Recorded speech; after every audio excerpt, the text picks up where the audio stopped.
Dive deep into Dive Deep, Unraveling Idiomatic Expressions in English. Hello, everyone. Today, we're going to explore an interesting phrase that you might have heard in conversations or seen in writing. It's the phrase, dive deep. Have you ever wondered what it means to dive deep into something that isn't water?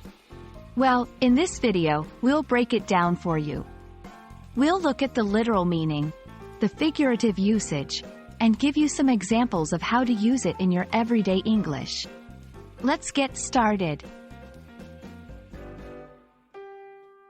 When we talk about diving deep, in the most basic sense, we imagine someone submerging themselves deep into water. Divers dive deep into the sea to explore, to find something, or to simply experience the depth of the ocean. This literal action requires skill, effort, and concentration. It's not just a physical act. It's also about the commitment to go beyond the surface.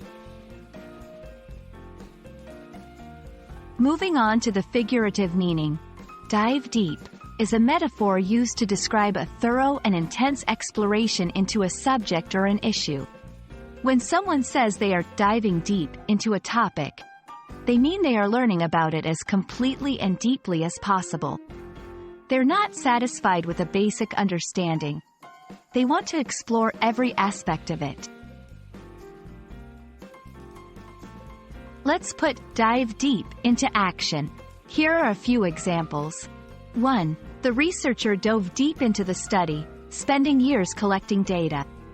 2. If you really want to understand the philosophy behind the play, you need to dive deep into the playwright's history. 3. She's diving deep into her family's genealogy to uncover her roots. In these sentences, dive deep adds a layer of depth and seriousness to the pursuit of knowledge. So, how can you start using dive deep in your language? Here are some tips. Use it when discussing topics that require in-depth study or thought.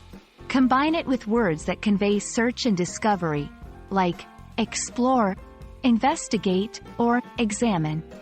Remember, dive deep conveys not just the act of looking into something, but also the dedication and thoroughness of the effort. Understanding the context in which dive deep is used is crucial. The phrase can be used in various situations, from academic research to personal development, and understanding the nuance in each context will help you apply it correctly. So, always pay attention to the conversation around the phrase to use it effectively. I hope this video has given you a clearer understanding of the phrase, dive deep, and how it's used in the English language. Whether you're learning English for work, school, or personal growth, knowing phrases like this can help you express yourself more precisely and understand others better. Thanks for watching, and don't forget to practice by diving deep into your English learning journey. See you in the next video.